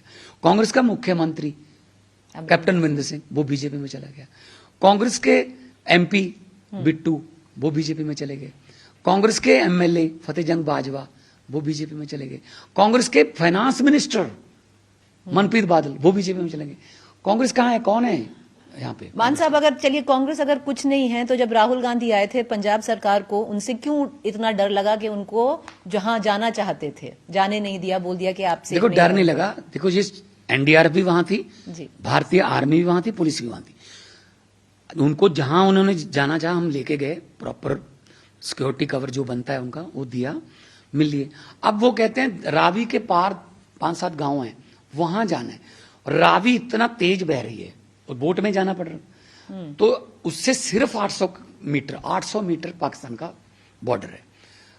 अगर खुदा ना खास्ता कोई पानी थोड़ा सा भी बढ़ गया और किश्ती उधर को बह गई, उसको वापस ऐसे यू टर्न मारने में, मतलब वो शायद उतने मीटर चले जाते हैं। हम इसका रिस्क नहीं ले सकते कि Z++ उनका कैटेगरी है। हमने उनको प्यार से समझाया कि वहां नहीं जा सकते। मैं भी नहीं जा सका वहां, मैं कौन सा जा सका हूं? तो मैं भगवंत मान चला गया। वो तो कह रहे हैं अरविंद केजरीवाल जी जब आते हैं उनको जहां जाना है जाते हैं, वो भी नहीं गए, वो भी नहीं गए, नहीं वो भी नहीं गए। पर हम नहीं जा सकते। नहीं, वो भी नहीं गए, वो भी नहीं गए वहां पे। वहां हेलीकॉप्टर से हम भेज रहे हैं लोग, ठीक है, वहां पे कोई ऐसा नहीं है। लेकिन ये जिद करनी, एसपी के साथ झगड़ा करना या कांग्रेस का इस पे राजनीति करना, ये अच्छा नहीं है। ये राजनीति का समय नहीं, बाद में कर लेना, बहुत मौके मिलेंगे इनको राजनीति करने के। लेकिन ऐसी बात पे कि जी राहुल को यहां नहीं जाने दिया, हमें क्या लेना था? हर रोज 3 मंत्री आते हैं केंद्र के, हमें क्या लेना? आते हैं भाई साहब, आओ, फोटो खिंचवा के चले जाते हैं बेचारे। वो कौन सा कुछ कहते हैं? ना ही उन्होंने कुछ देना है, ना ही उनके हाथ में कुछ। वो फोटो खिंचवा कहते हैं दिल्ली में रिपोर्ट दे देंगे। दे देना जी भाई साहब, थैंक यू वेरी मच। हमें पता है दिल्ली में कौन जानता उनको, कौन मानता उनकी। तो इसलिए हम अपने बलबूते पे ही खड़े होंगे। पंजाबी भीख नहीं मांगते। आपने पंजाबी को किसी को भीख मांगते देखा है? पंजाबी हक मांगते हैं। हक मांगने के लिए जान भी दे देंगे। हक देना दे दो, नहीं तो कोई बात नहीं। हम अपने हक को मांगना भी जानते हैं, लेना भी जानते हैं, छीनना भी जानते हैं। मान साहब, ये तो अग्री करेंगे क्योंकि राहुल गांधी ने खुद बोला है, जो मतलब कांग्रेस जो कह रही है कि 20,000 करोड़ का को देना चाहिए सेंटर ने पंजाब को, और जो 1600 करोड़ दिया बहुत कम है। तो इसमें तो आप मानते हैं? हाँ, ठीक है। जो भी पंजाब के लिए इस संकट में, मतलब इसको बोलते हैं कि हमदर्दी या दुख में हा का नारा बोलते हैं इसको। अगर हमदर्दी का नारा कोई पंजाब के पक्ष में करेगा, ऑलवेज पंजाबी खुले दिल से वेलकम करते हैं। मैं आपको बताता हूं, जब श्री गुरु गोविंद सिंह जी के छोटे साहबजादे फतेहगढ़ साहब में सूबा सरहंद जो था, वो दीवारों में उनकी चिनवाई कर रहा था, तो मतलब घुटनों तक जब आ गई दीवार, तो घुटने थोड़ा बाहर निकले, तो उसने सूबा सरहंद इतनी जालमाना तरीके से वो जुल्म कर रहे थे, उसने कहा ईंट नहीं छीलनी, घुटने दोनों छील दो। दोनों घुटने छील के, मतलब ईंट पूरी की पूरी लगेगी। तो वहां पे मलेरकोटला के नवाब खड़े थे, तो उन्होंने ये कह दिया कि सूबा सरहंद ये तू जुल्म कर रहा है, लड़ाई इनके बाप के साथ है, श्री गुरु गोविंद सिंह जी के साथ, बच्चों से क्या कसूर हो गया, तू गलत कर रहा है। सिर्फ इतना बोला। हा का नारा बोलते हैं इसको, कि कम से कम चलो बचा नहीं सका लेकिन पक्ष में तो बोला। इस एक बात की वजह से मलेरकोटला रियासत में 1947 में एक भी मुसलमान जो है उसको हाथ भी नहीं लगने दिया किसी ने। पूरा मुसलमान एरिया जो है, मलेरकोटला डिस्ट्रिक्ट बन गया। अब तो आपको गांव में और शहर में बड़े प्यार से लोग आपसी भाईचारे में रहते देखेंगे, सिर्फ एक हा का नारा की वजह से कि गुरु गोविंद सिंह के बच्चों के पक्ष में आवाज उठाई थी। हम तो वो लोग हैं जी, अगर कोई हमारे पक्ष में आवाज उठाता है हम वेलकम करेंगे कि पंजाब के पक्ष में आए। बॉलीवुड से बहुत सपोर्ट आ रही है। सलमान खान जी ने बोल दिया अपने शो में कि वो भी पंजाब जो हमें खाना खिलाता है संकट में, हमें खड़ा होना चाहिए साथ में। धन्यवाद जी उनका, कर दें जितना वो कर देना चाहते हैं कर दें। हमारे लिए कोई ऐसा नहीं है कि दसबंद बोलते हैं हमारे यहाँ, कि कमाई का 10वां हिस्सा, अगर 100 रुपये कमाते हो 10 रुपये दे दिए, उसको दसबंद बोलते हैं। दसबंद निकालेगा जो, उसको बरकत ही बरकत मिलेगी। ये तो गुरुओं की पीरों की धरती है, यहाँ आके कोई भूखा नहीं मरता। चाहे वो इंडस्ट्री लगा ले, चाहे वो कुछ भी यहाँ काम कर ले, वो भूखा नहीं मरेगा। इस आपदा के बीच भगवंत मान जो चीफ मिनिस्टर हैं चंडीगढ़ के, ऐसा क्या हो गया कि उनको बोलना पड़ा कि मैं ही चीफ मिनिस्टर रहूंगा? वो कुछ हमारे ना फेसबुक के विद्वान हैं यहाँ पे। क्या किया उन्होंने? वो उनका काम है, सुबह बैठ जाते हैं वो सीधा, बस भगवंत मान आज शायद आज आखिरी दिन होगा उसका है सीएम, आज उतार देंगे उसको, बदलने वाले हैं। हाँ, भगवंत मान को बदलेंगे। अभी झगड़ा हो गया बहुत जबरदस्त। अभी भगवंत मान के धड़े में 40 हैं, केजरीवाल के धड़े में मेरे ख्याल में 50 हैं। तो शायद इसकी सुरक्षा बढ़ा दी गई है, फलां को बना सकते हैं। ये तो हमने भी सुना था। हाँ, कि जब आपकी तबीयत खराब थी, जो 2-3 मिनिस्टर जो आपके फाइनेंस मिनिस्टर है उनकी सिक्योरिटी बढ़ा दी गई थी। हुआ था क्या? कब हुआ है, कब हुआ है? मैं पूछ रही हूँ। नहीं हुआ, उनके सूत्र ही ऐसे हैं बस, भगवंत मान के खिलाफ बोलना। तो मैंने कहा यार 4 दिन अस्पताल गया हूँ, 5 मुख्यमंत्री बना दिया आपने, उस समय भी करने वाले थे, तो ऐसा क्यों करते हो? हमारी पार्टी में कोई धड़ा नहीं है जी, मेरे पास कोई एमएलए का धड़ा नहीं है। तो ये रूमर था जो आपने आके बोला कि इसीलिए कि मैं ही सीएम हूँ। अरविंद केजरीवाल जी दरबार साहब आए थे गोल्डन डैम, वहां तब भी वो कह रहे थे कि बदलेंगे बदलेंगे, आज बदलेंगे कल बदलेंगे। उनको पता नहीं क्या खुशी मिलेगी इससे, पता नहीं मिलती होगी, जब व्यू मिलते होंगे उनको, यूट्यूबर्स। हाँ, यूट्यूबर्स हैं। तो मतलब उन्होंने खड़े होकर बोल दिया था खुद ही कि जी ऐसी रूमर फैल रही है, हमारा पंजाब में कोई ऐसा धड़ा नहीं है, कोई हमारा ग्रुपिज्म नहीं है, तो हमारा लोग ही धड़ा है। अरविंद केजरीवाल का भी कोई धड़ा नहीं है, लोग ही धड़ा है हमारा। ये काम कांग्रेस और बीजेपी का है। पर कांग्रेस ये भी कहती है मान साहब कि देखिए दिल्ली में सरकार नहीं रही, पर दिल्ली के सरकार पंजाब चला रहे हैं। कौन कहता है ये? कांग्रेस हमेशा कहती है, अभी बोला है 2 दिन पहले। कांग्रेस में 7 मुख्यमंत्री हैं इस वक्त, वहां कार्यकर्ता कम हो गए, मुख्यमंत्री बढ़ गए, वो अपना संभाल लें। वो तो ये भी कहते थे 32 एमएलए हमारे संपर्क में है आम आदमी पार्टी के। मैंने कहा, विधानसभा में बोला था उन्होंने, मैंने कहा अभी पहले तो 17 थे, अब तो 14 रह गए, वो 3 और हार गए। मैंने कहा आप 14 ही इकट्ठे होकर दिखा दो, चलो 32 हमारे वालों की छोड़ दो। आप 14 में से 4 ग्रुप लेके बैठे हो, 3 का मुंह इधर है, 3 का इधर है, 3 का इधर है, इकट्ठे करके दिखा दो। मैंने कहा अभी 7 मुख्यमंत्री उनके यहाँ मतलब काम कर रहे हैं। अभी वो सब कहते हैं मेरी बारी आएगी, मेरी बारी आएगी, मेरी बारी आएगी।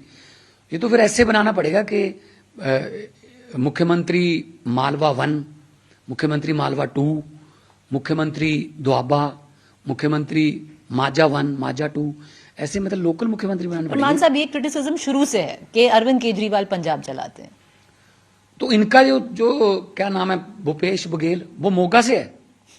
वो कहां से आते हैं? वो छत्तीसगढ़ के हारे हुए मुख्यमंत्री हैं। ठीक है ना, पार्टी हमारी नेशनल पार्टी है, उनकी भी नेशनल पार्टी है। हरीश चौधरी कहां से थे? हरीश रावत कहां से थे? उत्तराखंड। फिर कोई राजस्थान, तो कोई ना कोई तो उनका। अच्छा, राहुल गांधी फिर कहां से आते हैं? वो तो अभी कोई प्रधान भी नहीं है ना। बाजवा साहब ने उनको गुलाब का फूल दिया, उन्होंने पकड़ा नहीं है। अपने पार्टी संभाल लें, अपने देख लें, हमारी फिक्र मत करें। हम तो इनके सताए हुए तो हम इस लाइन में आए हुए हैं। अगर ये अच्छे निकल आते, हमें तो पार्टी बनाने की जरूरत नहीं थी। अरविंद केजरीवाल IAS ऑफिसर थे, मैं आर्टिस्ट था, मनीष जी में थे, पत्रकार थे बड़े, कोई एडवोकेट था। हम समाज के हर वर्ग से इकट्ठे हुए लोग हैं। थ्रेट किससे है मान साहब 27 में? किसको? आम आदमी पार्टी को। आप चुनाव लड़ेंगे, हमको क्या थ्रेट है? हमको क्या? आपको कांग्रेस से थ्रेट है, बीजेपी, अकाली, किससे थ्रेट है? नहीं, हमें किसी से थ्रेट नहीं है। हमें ना ही कुर्सी से चिपके रहने की थ्रेट, वो लालच है। पब्लिक है, पब्लिक अगर हम अच्छे काम करेंगे, पब्लिक हमको जो है जैसे उनको उतार के हमको बिठाया है, अगर अच्छे काम करेंगे हमको बिठाए रखेंगे। अगर नहीं अच्छे काम करेंगे तो पहले वालों की तरह हमको उठा के किसी और को बिठा देंगे। पब्लिक है। तो ये इन्होंने कभी पंजाब की बात नहीं की। मेरी बारी आने दो, भगवंत मान की चीख के देखो, मेरी बारी आने दो। इस भगवंत मान के गले में रस्सा डाल के खींच के खड़ी लेके जाएंगे जेल में। भाई भगवंत मान ने क्या बुरा कर दिया यार? 1 रुपए का इल्जाम लगा दो, 1 रुपए का। इनके अभी तक घोटाले नहीं मेरे से संभाले जा रहे। 55,000 नौकरियां दे दी सरकारी, 1 भी रुपया और 1 भी सिफारिश किसी की लगाई हो। मैं आपको लिस्ट देता हूं सारी, आप जाके पता कर लेना। 16 टोल प्लाजे बंद किए। टोल प्लाजे किसने चलाए थे? प्रताप बाजवा ने। और उनकी म्याद खत्म हो चुकी थी, 2-2, 3-3 साल ओवर चल गए थे। मेरे पास भी वो दिन बढ़ाने के लिए आए थे कि जी कोविड आ गया था, ये हो गया था, वो हो गया था, 400 दिन बढ़ा दो। मैंने कहा 400 दिन मतलब आप 1.5 साल मांग रहे हो सीधा ही। मैंने कहा आपका पहले 2 साल आप ज्यादा चल जाओ, बंद करो आज रात को इसको। 16 टोल प्लाजे बंद हुए, 64 लाख रुपया पर डे बच रहा है पंजाबियों का। और पानी घर जो है वो खेतों में, हर खेत तक पानी पहुंचाने का टीचा रखा हुआ है। Thermal plant, private thermal plant सरकार ने खरीदा है। उल्टी गंगा है ये। आमतौर पे सरकार आती है, अपनी सरकारी संस्थानों को घाटे में शो करके, घाटे का सौदा बताकर अपने दोस्तों मित्रों को बेच देते हैं। रेल बेच दी, भेल बेच दिया, तेल बेच दिया, जहाज बेच दिया, सब कुछ बेच दिया। हम खरीद रहे हैं। हमारी कोल माइन है पछवाड़ा में, झारखंड में, 2015 से बंद पड़ी थी। इधर उधर से कोयला लेते थे महंगा, ताकि उसमें से कुछ बन सके। हमने अपनी कोल माइन चलाई वहां। अभी हमारे पास 27 दिन का कोयला पड़ा है हर थर्मल प्लांट में। पहले यही खबरें आती थी, पंजाब में कभी भी छा सकता है अंधेरा, सिर्फ 1 दिन का कोयला बचा, सिर्फ 2 दिन का कोयला बचा। अब खबरें नहीं आती है। मान साहब अगर इतना सब कुछ कर दिया तो ऐसा जो बस कहते हैं, चलो ऑपोजिशन ही बस बना रहा हो, पर ऐसा क्यों है कि ब्यूरोक्रेसी खुश नहीं है मान साहब से? ब्यूरोक्रेसी काम लेता हूं मैं, खुश कैसे होंगे? पहले उनको हिस्सा मिलता था, ब्यूरोक्रेसी चलाती थी पहले तो। कैप्टन साहब तो कभी बाहर गए ही नहीं। सुरेश देख लेना, सुरेश फाइलें शायद साइन कर देना। मैं एक एक फाइल को साइन करता हूं, पूछ के क्या है, पब्लिक को क्या फायदा है इसका, इससे ये तो नहीं हो जाएगा, तो साइन करूंगा। एक एक फाइल की मॉनिटरिंग करता हूं मैं कम से कम अब आप तक लाखों फाइलें साइन कर चुका हूं। सुबह 1 घंटा 2 घंटे छोटा हाथी भर के ले आते हैं फाइलों का। एक एक फाइल मैं चेक करता हूं कौन कौन सी है, क्या होगा इससे, कोई गलत मैसेज तो नहीं जाएगा, पब्लिक का नुकसान तो नहीं हो रहा। उन्होंने कभी फाइल ही नहीं देखी। सुरेश देख लेना, छोड़ दिया ब्यूरोक्रेसी पे। अकालीज कहते हैं जो आपने ड्रग्स के खिलाफ मुहिम चलाई है, अपना खुद का फेलियर जो करप्शन है उसको मास्क करने के लिए चला दी है। तो ड्रग किसने चलाई थी? अकालियों से पूछो। ड्रग कौन लेके आया था पंजाब में? चिट्टा। 2009 में 1000 से भी कम लड़के थे जो ड्रग लेते थे। 2015 तक 20 लाख हो गए। इनकी सरकार थी। वो आप खुद जो 6-6 साल की जेल काट के आए हैं, वो खुद बता रहे हैं कि हम तो यहां MLA बनने आए थे जी, अमेरिका कनाडा से। हमको तो फंसा दिया है और हमारी गाड़ी में से चिट्टा दिखा के 6 साल हम जेल में काट गए। और जो मेन सरकारी गाड़ियों में, लाल बत्ती वाली गाड़ियों में स्मगलर जाते थे, नामी स्मगलर घर पे रहते थे। मेरा जिगरी दोस्त ऐसे इंट्रोड्यूस कराते थे उनको। अब जब हमने पकड़ लिए, अब यही कांग्रेसी जब कांग्रेस में थे, भाजपा वगैरह तो अभी चलो अभी भी कांग्रेस में, सुनील जाखड़, ये वो बिट्टू, ये कहते थे बस आज सरकार आने दो। गुटका साहब की कसम खाई थी कैप्टन साहब ने कि मैं 3 महीने में सब स्मगलरों को अंदर कर दूंगा। कहां हुआ? यहीं घूमते थे इसी घर में। वो सरकार कैप्टन की थी, वो इसी घर में रहते थे, मिले हुए थे सारे। तो हमने जब पकड़ लिया उसको, तब सारे उसके पक्ष में आ गए। ये तो लोकतंत्र का हत्या हो गई, ये तो मानवीय अधिकारों की उल्लंघना हो गई। अच्छा, मानव सिर्फ वही है, हम पशु डंगर हैं। पर मान जब साहब- जब टीके लगा रहे थे हमारे लाखों बच्चे, तब उनको मानवीय अधिकार नहीं याद आए। लाखों हमारी माँ बहनों की चुन्नियों के रंग, उन्होंने चुनरी के रंग रंगले रंग से चिट्टे कर दिए, विधवा कर दी। वो बहनें हमारी 22-23 साल की उम्र में विधवा हो गई, कहाँ जाएंगी वो? घर बिक गया, सब बिक गया। तो तब उनको तरस नहीं आया। जब उसको अंदर कर दिया तो तब कहते हैं जी ये तो मानवीय अधिकारों की उल्लंघना हो गई। सब मिले हुए हैं, ये जेनोसाइड के केस चलने चाहिए इन पर, नस्लकुशी के। पंजाब का नाम था भंगड़े में, गिद्दे में, कुश्ती में, कबड्डी में, हॉकी में। अब पंजाब का नाम इन्होंने बदनाम करके ड्रग में कर दिया।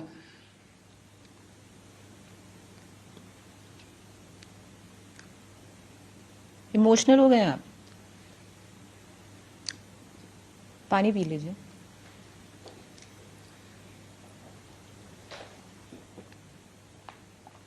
नरकों भी ढोई नहीं मिलेगी इनको। ड्रग्स के खिलाफ जो आपकी सरकार ने मुहिम चलाई है, आपके लिए बहुत इंपॉर्टेंट है। बहुत ज्यादा इंपॉर्टेंट है जी। नस्ल बचाएंगे तो अगली बातें होगी ना। अगर पीढ़ी ना रही हमारी, क्या करना है पार्टियां बना के, क्या करना है? वोट कौन डालेगा अगर लोग ही ना रहे? खाली कर दिया पंजाब इन्होंने। 9 साल वित्त मंत्री रहा मनप्रीत बादल, एक ही बात कहता रहा, खजाना खाली, खजाना खाली। बच्चे भाग गए यहां से। चलो आईलेट्स करो, कनाडा चलो, ऑस्ट्रेलिया चलो, न्यूजीलैंड चलो। अब उधर से वो निकालने लगे, कहां जाएं फिर हम?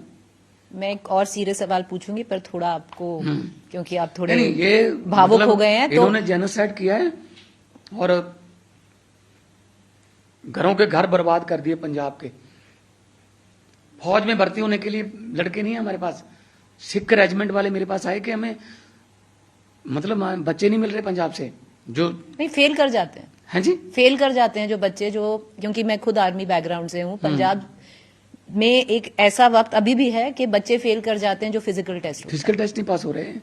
कहते जी उन्होंने गृह मंत्रालय को चिट्ठी लिखी है कि हमें और कम्युनिटी से अदर देन पंजाब हमें सिख रेजिमेंट में भर्ती करने की इजाजत दीजिए, हमारा वो जो है नफरी कम हो रही है। तो ये बातें करेंगे हमारे साथ। इतने बड़े बड़े एम्पायर खड़े कर लिए, मतलब इतने बड़े बड़े इन्होंने आपस में मिलके मतलब ये कौन है जी, ये पहाड़ों में इनकी किसकी है जी, इसकी है जी, बेनामी जमीनें खड़ी कर ली इन्होंने। कहां से आया पैसा जी? कितना खा लोगे, कितना ले जाओगे? साथ में लेके जाना है क्या? तो ये तो बड़े बड़े जो, जैसे जगदीश बोला है, वो उतने जमानत पे आया था तब वो बोल गया था कि मैं तो मजीठिया के लिए काम करता हूं। तो किया किसी ने? कुछ नहीं किया। हमने पूरा पक्के, क्योंकि उनको पता था कि हमें क्या करना है। हम दोनों ही हैं, ये आएंगे, कांग्रेस आएगी तो उनके साथ समझौता है, चाचा जी हैं हमारे, इधर आएंगे तो हमारी सरकार ही है। तो जब मैं आ गया तो मैं तुमको कुछ नहीं कहूंगा, तुम आ गए तो मुझको कुछ नहीं। मान साहब, क्योंकि आपकी आंखों में आंसू आ गए थे, मैं 2-3 सीरियस सवाल पूछूंगी, पर उससे पहले एक सवाल पूछूंगी जो आपको डेफिनेटली थोड़ा तो स्माइल लेके आएगा। नहीं कोई बात। अब अपनी 1.5 साल बच्ची के बारे में बताएं, कितना खुश करती है आपको? जी, नियामत बहुत प्यारी बच्ची है जी। और पूरा बातें करती है? मुझे कुछ दोस्त मित्र पूछते हैं, नियामत बोलने लगी। हाँ। मैंने कहा आजकल तो चुप रहना सिखा रहे हैं। तो बहुत। क्या बुलाती है आपको? पापा, पापा कहती पहले, पापा, मम्मी, पापा। अभी क्या है ना, ज्वाइंट फैमिली में ऐसा होता है कई बार। हाँ। कि जो बड़ा भाई होता है उसके बच्चे अपने पापा को पापा कहते हैं, छोटे बच्चे भी उसको बड़ा पापा, बड़े पापा, छोटे पापा अपने पापा को छोटे पापा या चाचा कहने लगते हैं। अभी यहाँ क्या है कि जो भी दोस्त मित्र आते हैं या कोई गेस्ट आते हैं वो मान साहब कहते हैं। तो वो पता नहीं कहां से सीख गई, 3-4 दिन से ना वो मुझे कहने लगी मान साहब। मैंने कहा तू तो पापा कह ले, मान साहब कहने वाले।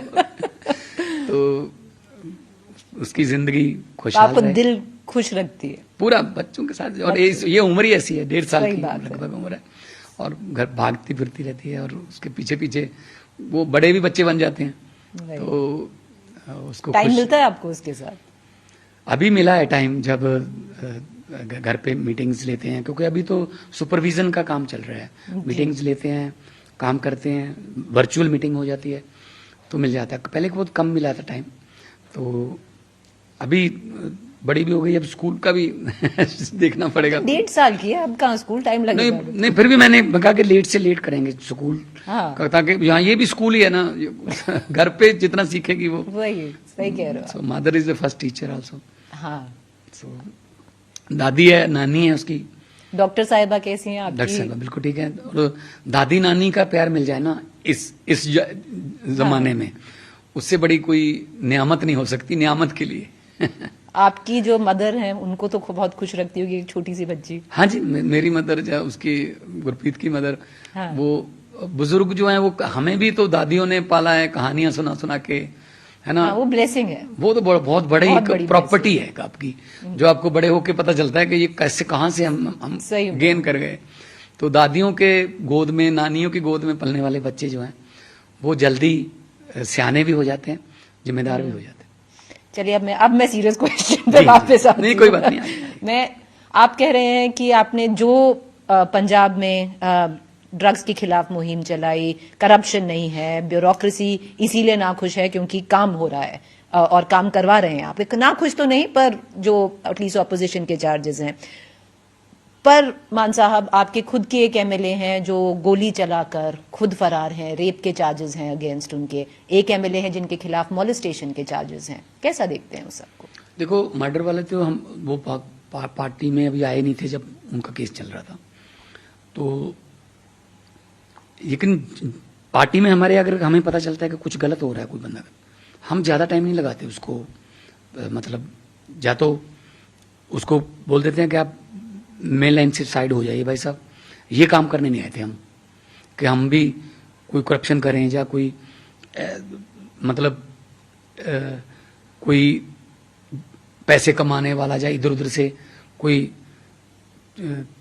फंड लेने का या कोई पार्टी के नाम पर या किसी के नाम पर, तो हम उसको ज़्यादा देर टाइम लगाते नहीं है कि आप भाई साहब आप पे ये आ गया, साइड पे हो जाओ, इस्तीफा दे दो। इस्तीफा भी लिया हमने, कहीं इस्तीफा भी लिया कि इस्तीफा दे दो, क्योंकि हम ये काम करने नहीं आए थे कि हम, अच्छा कई बार क्या होता है ना, पार्टी नहीं है अभी, अब हम अपनी तरफ से तो अच्छे लोग लेके आए हैं, अब दिल में तो किसी के हम घुसे नहीं हैं। अगर मैंने डॉक्टरों को भी कहा था जब वो करे थे ना मेरा एको, तो कहते आपको आज आपका दिल दिखाएंगे, तो वो ऐसे ऐसे वो स्क्रीन पे थे। मैंने कहा डॉक्टर साहब कोई ऐसी मशीन नहीं आई अभी तक जो ये बता दे कि बंदे के दिल में क्या है, कि दिल में उसके खोट है या दिल का अच्छा है। मैंने कहा अगर ये वाली मशीन आ जाए ना, सबसे पहले मैं खरीदूंगा जी उसको, ताकि बंदे को थोड़ा दिल से पता कर लें यार दिल में क्या है।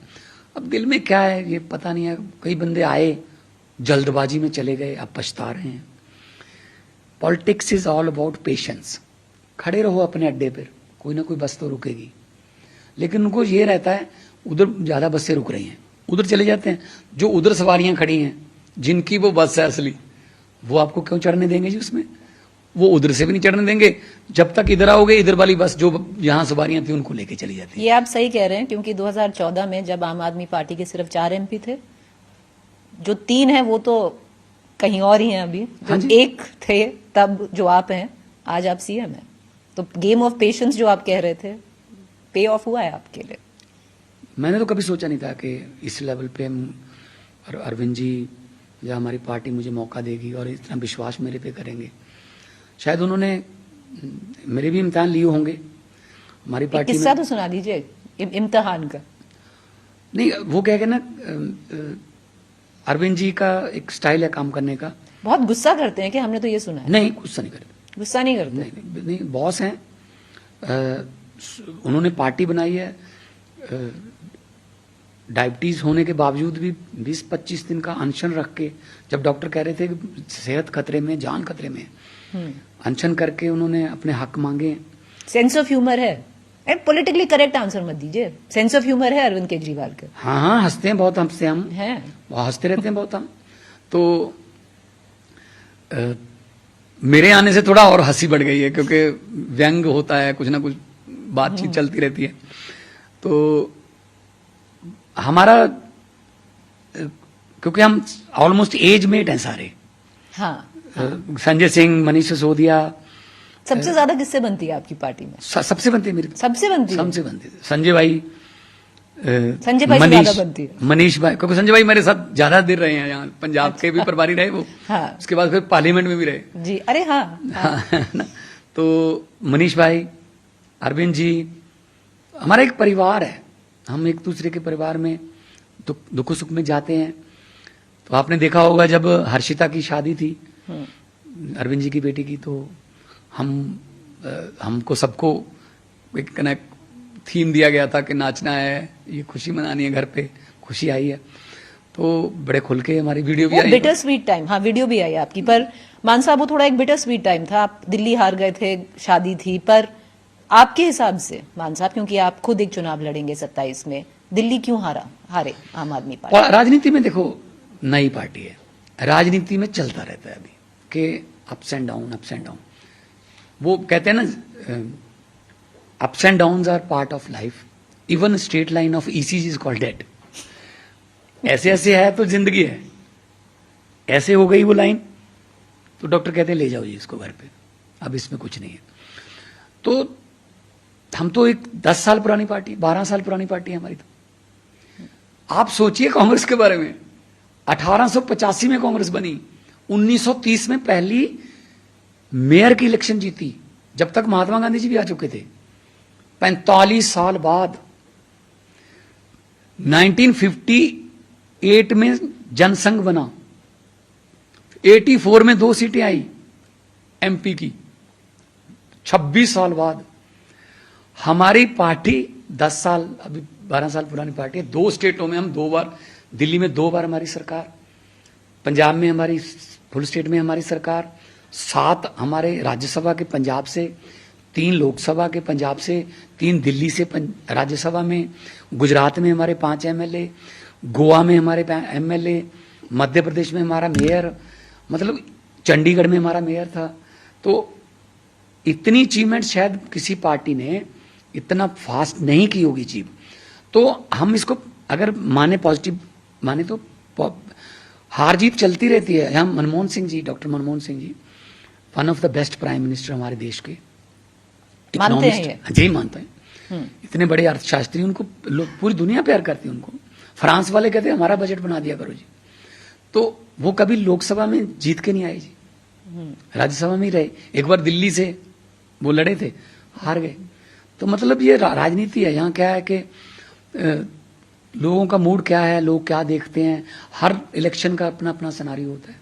वही सीटें हम 92 की आंधी में हार गए, वही सीटें में बाद में अब जीत गए। गिदड़बाहा, चब्बेवाल, डेरा बाबा नानक, 3 सीटें बढ़ गई हमारी। तो उस बेंचमार्क से मान साहब, क्योंकि जो अभी 27 का चुनाव है, आपको लगता है कि आम आदमी पार्टी के अस्तित्व के लिए बहुत इंपॉर्टेंट चुनाव होगा जीतना? क्योंकि अगर पंजाब हार गई आम आदमी पार्टी, तो कहते हैं जो आंधी की आप बात कह रहे थे, फिर ये एक स्टार्टअप हो जाएगा, पॉलिटिकल स्टार्टअप, जो 12, 13, 14 साल चला और फिर बैठ गया अगर हारे तो। देखो बात ये, मैं नेक्स्ट इलेक्शन के बारे में, मैं नेक्स्ट जनरेशन के बारे में सोचता हूँ। इस संकट में हम अगर हमने पंजाब को दोबारा खड़ा कर दिया बहुत जल्दी, तो मेरे ख्याल में पब्लिक का जो है इससे बड़ा पुण्य का काम कोई और नहीं होगा। सारी जिंदगी यही याद रखूंगा कि संकट आया था एक, मैं उस समय इंचार्ज था। तो मतलब जैसे फौज के आप मिलिट्री बैकग्राउंड से हैं, फौज के जो जितने ब्रिगेडियर कर्नल्स हैं उनके पास यादें हैं पुरानी कि हमने एक लड़ाई लड़ी थी। वो लड़ाइयों का हमें नहीं पता। एक बार पाकिस्तान के साथ ये हुआ था, मेरे पड़ोसी रहे मोहाली में ब्रिगेडियर बलवीर सिंह, जो मतलब वो अभी ही इज 95 नाउ, और जो यादें उनके पास पड़ी हैं तो वही यादें मैं रख लूंगा। पब्लिक है, 27 में हम अपना अस्तित्व बचाने के लिए नहीं, पंजाब का अस्तित्व बचाने के लिए अभी लड़ाई चल रही है। पंजाब बच गया तो हम बच गए, पंजाब के साथ ही जिएंगे हम, पंजाब के साथ ही मरेंगे। तो दिल में पंजाब है, तो ये तो पब्लिक बताएगी। लेकिन हम अपनी तरफ से पार्टी का प्रोग्राम या कैंपेन में कोई कमी नहीं छोड़ेंगे। वो एक शेयर है कि माली दा कम पानी पाना, पर मशकां पावे, मालिक दा कम फल फूल लाना, लावे या ना लावे। अब फल फूल लगाना तो मालिक का काम है, वो डेमोक्रेसी में मालिक लोग हैं, लेकिन मालिक का काम है पानी देना अपनी तरफ से। सो मैं अन्ना ते तिलकन रस्ता देवे कौन संभाला, धक्के देवन वाले बहुते एक तू हाथ पकड़न वाला। अंधा भी हूं और रास्ता भी बहुत ही मतलब फिसलन वाला है, और धक्के देने वाले भी बहुत हैं, गिराने वाले। तो इसमें इस ऐसे हालात में कौन मुझे सहारा देगा? तो वो कहता है तू हाथ पकड़ने वाला भगवान, वाहिगुरु, परमात्मा। पर मान साहब, इस बार सुना है कि जो वाइस प्रेसिडेंट इलेक्शन जो हुए, जो पंजाब के एमपी से, उन्होंने आम आदमी पार्टी का हाथ नहीं पकड़ा। उन्होंने मतलब एटलीस्ट ये बस तो है मान ये साहब, देखो, ये पंजाब एमपी ने क्रॉस वोटिंग की है, या उन्होंने यही बातें हैं जो यही बातें जो हमको कांग्रेस से दूर ले गई। हाँ जी, वो अपने गिरेबान में नहीं देखते। हमने हमारे एमपीज को, 2 एमपीज को, सीचेवाल साहब को और अपना अशोक मित्तल जी, इनको स्पेशली पानी में से निकाल के हमने कि जी 2 घंटे निकाल लीजिए, 4 घंटे निकाल लीजिए, इलेक्शन है, वहां दिल्ली जाना है आपने, स्पेशली गाड़ियां इनको करवा के दी। अगर फ्लाइट करने फ्लाइट करवा देंगे। बाबा जी तो बिल्कुल पानी में थे, सीचेवाल साहब तो वो तो कई वातावरण प्रेमी, किश्ती में वापस बुला के उनको वोट डलवाने के लिए उसी रात फिर वापस। पर जब वहां पर वो सीक्रेट बैलेट पे गए, आपको लगता है कि वोट आप ही के? नहीं, हमने जो आपने बोला था वहीं गए। हमारी तरफ से कोई क्रॉस वोटिंग नहीं हुई है जी, अपने गिरेबान में देख लें। इनके तो 115 तो इनके अभी भी बीजेपी के एमपी हैं, कांग्रेस के 240 में से 115 बीजेपी में गए हुए हैं, कांग्रेस के। फौजों का जर्नैल बीजेपी में, इनके अपने ग्वालियर का राजा बीजेपी में, इनके अपने एमपी साहब यहां से पंजाब में बीजेपी में। तो आप रिस्पॉन्सिबिलिटी लेते हैं कि आपके एमपीज ने क्रॉस वोट नहीं किया? हम ऐसी पॉलिटिक्स करने आए ही नहीं। तो किसने ये फैलाया है? कांग्रेस को ऐसे ही लगता रहता है, कांग्रेस नहीं चाहती कोई तीसरी पार्टी आए। तो चलिए, स्वाति मालीवाल जी तो उन्होंने नहीं किया। हाँ, वो तो जो जिनका हमारे साथ विचार नहीं मिलते, मैं उनकी तो गारंटी लेता नहीं हूं। पर बाकियों की लेते हैं? बाकी लेते हैं। मतलब कांग्रेस की एक दिक्कत है कि वो दूसरों पे शक करते रहते हैं, ये उसकी बी टीम है, ये उसकी सी टीम है, ये उसकी ए टीम है। भाई साहब, तो आप तो देश की ए टीम ही हो, तो ए टीम बन जाओ, हम तो आपके साथ ही हैं। पर आप साथ कहाँ हैं? आपने तो छोड़ दिया इंडिया अलायंस। तो हमने उनके साथ व्यवहार देख लिया ना, क्या करते हैं वो। आखिरी दिन तक नहीं बताते कि कौन लड़ेगा यहां से। आपको पता है कि कितने सिंसियर हैं वो। यूपी में अखिलेश जी के साथ इनका अलायंस था, तो किसी सीट के लिए उनका थोड़ा हो गया कि ये सीट हम लड़ेंगे, तो उन्होंने कहा ये सीट समाजवादी पार्टी की है, तो हमें लड़ने दो। नहीं, कहते हम लड़ेंगे। तो उन्होंने कहा आपके पास बंदा है, कौन है? कहते जी अभी हम बताते हैं। शाम तक उसको बंदे की लिस्ट दे दी कि ये लड़ेगा। तो अखिलेश ने कहा कि ये बंदा लड़ नहीं सकता। कहते क्यों? कहते इसको मरे हुए 9 साल हो गई। Could you believe that? कि उनको ये नहीं पता कि बंदा मर गया या बंदा जिंदा है। ये आपको कैसे पता? ये अखबार में भी है, अखिलेश ने बताया मुझे। आप पोल खोल रहे हो अखिलेश जी की? हाँ, नहीं, वो तो अभी भी इंडिया अलायंस के साथ नहीं है, लेकिन कोई ऐसी बात नहीं, लड़े हैं। मैं तो, अखिलेश है, तेजस्वी है, अभी अभिषेक भी आ रहा है ऊपर निकल के टीएमसी की तरफ से। तो यूथ को आगे आना चाहिए, अच्छे लड़के अगर आते हैं तो उसमें कोई प्रॉब्लम नहीं। इन बातों से लेकिन प्रॉब्लम ये है, कांग्रेस ये नहीं चाहती कि देश में कोई तीसरी पार्टी आ जाए नेशनल लेवल पे। वो कहते इससे तो बीजेपी को जिता लो, तीसरा नहीं आना चाहिए। इसीलिए आपने छोड़ दिया इंडिया अलायंस। अब क्या करें हम? गुजरात में क्या किया इन्होंने, हमारी सीट, हमारा एक एमएलए वो डिच कर गया। बाई इलेक्शन आ गई, उसकी एमएलएशिप खत्म हो गई, बाई इलेक्शन आ गई, तो वो सीट हमारी थी, कांग्रेस के अलायंस में लड़े थे। कांग्रेस को कहा कि ये सीट हमारी, आप वहां से हमारा साथ दो। उन्होंने अपना कैंडिडेट खड़ा कर दिया बराबर। इसका मतलब बीजेपी की हेल्प करना चाहते थे वो, लेकिन हम फिर भी जीत गए। तो फिर अपने बलबूते भी, पंजाबी में कहते हैं कि आप मरे बिना कोई स्वर्ग में नहीं जाता, खुद मरना पड़ता है। तो अपने बलबूते भी चलेंगे जी, किसी की सहारे या किसी की विसाखियों से नहीं चलेगा काम। दृढ़ इरादे होने चाहिए, जज्बा होना चाहिए, लोगों के सेवा करने का आपके मन में इरादा है तो कोई रोक नहीं सकता। मान साहब, आप स्पोर्ट्स बहुत खेलते थे, वॉलीबॉल के चैंपियन रहे हैं। क्रिकेट मैच है अब, इंडिया पाकिस्तान एशिया कप देखेंगे? नहीं, मतलब मुझे दुख इस बात का है कि डबल स्टैंडर्ड अपनाया जा रहा है पाकिस्तान के सिलसिले में। ननकाना साहब में तो हमारी संगत माथा टेकने जा नहीं सकती, कहते जी पाकिस्तान के साथ संबंध खराब है। ट्रेड जो है वो कराची से गुजरात और कराची से मुंबई पोर्ट पर चल रहा है, हमारा बाघा बॉर्डर बंद है। और खेल चल रहा है, दिलजीत की फिल्म नहीं रिलीज हो तो कि इसमें पाकिस्तान का आर्टिस्ट है कोई, वो भी पहलगाम के दुखद घटना से पहले की शूटिंग है। वो अगर आप ये फिल्म जो है, मूवी जो है, वो सिनेमा में लगी तो दिलजीत देश का गद्दार हो गया। अब ये देशभक्ति के सर्टिफिकेट हमको ये देंगे कि कौन देशभक्त है, कौन देश का गद्दार है। हमका कितना नुकसान हुआ है जब पार्टीशन हुई, 10 लाख कैजुअलिटीज हैं। हमारे नाने नानियां पता नहीं कैसे छुपते छुपाते आए, बच्चियों को, छोटी छोटी बच्चियों को छुपते छुपाते लाए। कई बार तो खतरा इतना बढ़ जाता था कि बच्चियों को खुद ही माँ बाप ने गला दबा के इज्जत प्यारी है, मार के भी आ गए। क्या करें? तो इतनी कैजुअलिटी के बाद हमें आप दे रहे हो देशभक्ति के, तो नहीं देखेंगे, नहीं खेलना चाहिए, नहीं खेलने नहीं चाहिए था। वो ये क्या हुआ कि हाथ नहीं मिलाया जी, क्या बात है जी, हाथ नहीं मिलाया। अगर दाएं खेलते तो क्या फर्क पड़ता? क्रिकेट जरूरी है क्या? बीसीसीआई के पास पैसा कम है क्या? कोई घाटे में चले जाएंगे?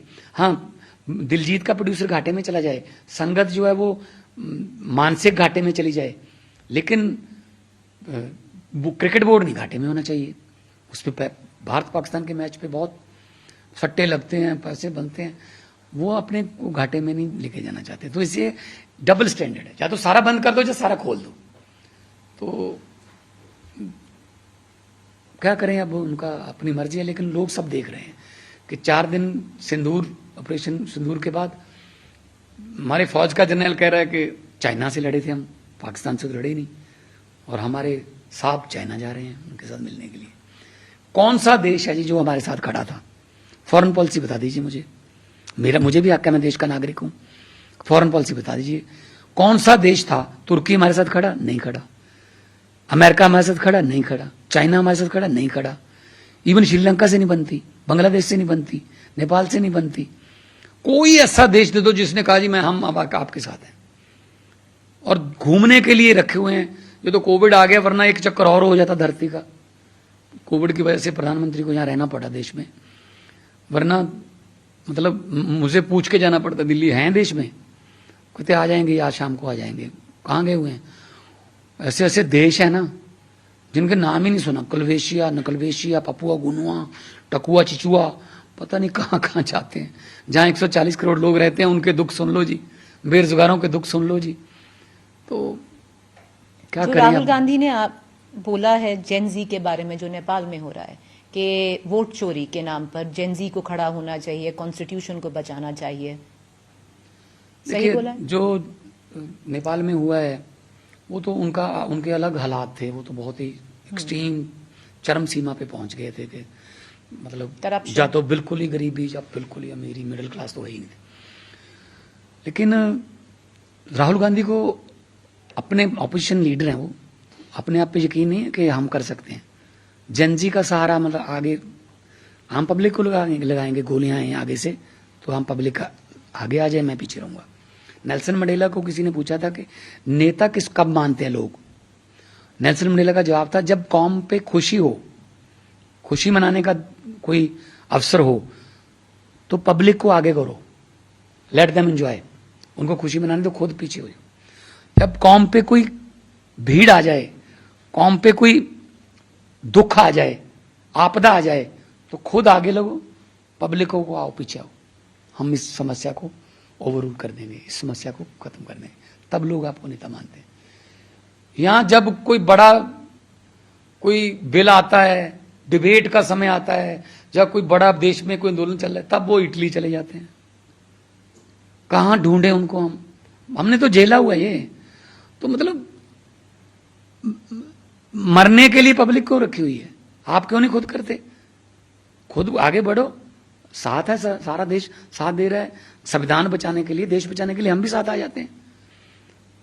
तो यही कह सकता हूं अब कि किसी और का सहारा नहीं लेना चाहिए, खुद लड़ना चाहिए। लोगों ने उन जिनको जेंजी बोले, उन्होंने वोट डाल के हमको आगे किया ना, उनके प्रतिनिधि बनो, फिर उनकी तरफ से बोलो, उनकी तरफ से लड़ो, खुद खाओ लाठियां, खुद दो धरने, खुद बैठो धूप में, खुद बैठो सर्दी में।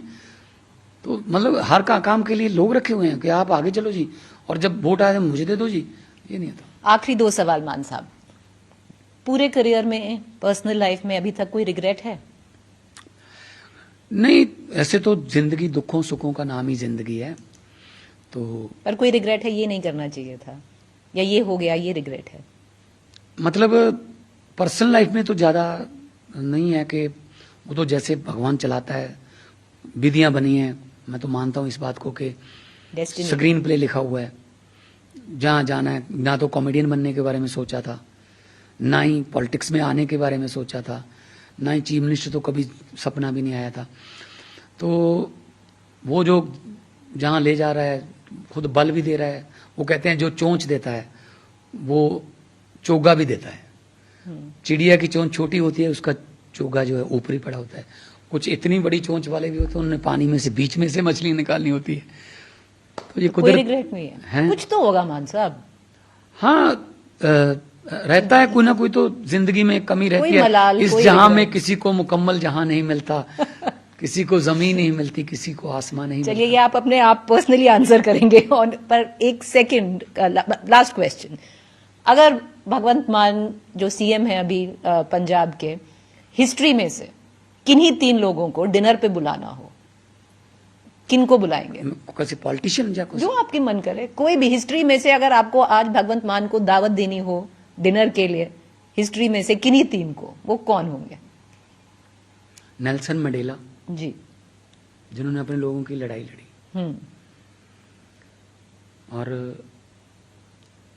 और भारत में से शहीद आजम भगत सिंह, अगर वो बैठ जाएं साथ में, हाँ, ये पगड़ी भी उनकी वही। और अगर थोड़ा महिला भी सोचिए कोई। मैं वही सोच रहा था कि उसमें अगर जिन्होंने योगदान दिया, या कोई कॉमेडियन ही सोच लीजिए। थोड़ा तो बहुत हेवी कॉन्वर्सेशन हो जाएगी भगत सिंह जी और ऐसा सवाल कभी आया नहीं मेरे सामने, लेकिन कोई बात नहीं। तो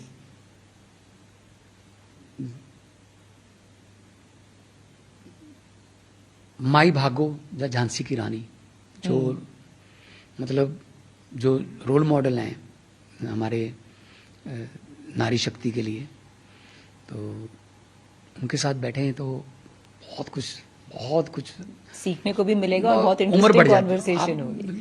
दिमागी तौर पे 50 साल बड़े हो जाते हैं। और खाने में क्या सर्व करेंगे? खाने में जो पंजाबी खाना, पंजाबी हो तो पंजाबी। एक तो बात है, बहुत बढ़िया खाना है पंजाब का। पर मान साहब, बहुत शुक्रिया कि आप हमसे जुड़े। पर अगर आप एक पार्टिंग शॉट देना चाहें, क्योंकि एक आपदा का वक्त है, या कोई पर्सनल मैसेज देना चाहें? मैं यही कहूंगा पूरी दुनिया में बसते पंजाबियों को भी, देश के नागरिकों को भी, उद्योगपतियों को, चैरिटेबल्स को, आर्टिस्टों को, कि आपदा का समय है, पंजाब के साथ हाथ से हाथ मिला के खड़े हों। पंजाब जल्दी खड़ा हो जाएगा। पंजाब को जो है संकट को छोटा करना आता है। और मिशन चढ़ती कला का मतलब है मुश्किल से मुश्किल घड़ी में भी हौसले बुलंद, और अंधेरे में भी, हर किस्म के अंधेरे में भी उम्मीद का दिया जगा के रखना। rangla.punjab.gov.in पे जाइए। जो आपका 10 रुपए भी देंगे आप, वो भी हमारे लिए 10 करोड़ के बराबर है। जितना आपका दिल करता है वो पब्लिक तक पहुंचेगा। स्कूल बनेंगे, दोबारा सिलेबस की किताबें देनी हैं, दोबारा घर चलाने हैं, तो उसके लिए मदद करें। चलिए, आई होप आपकी विश पूरी हो, आपको बहुत सारा पैसा मिले पंजाब को फिर से बनाने के लिए। And I hope you get government help also. But thank you Mann साहब, आपने सारे सवाल लिए, हमसे बात की। We wish you good luck in good health. Thank you for joining us.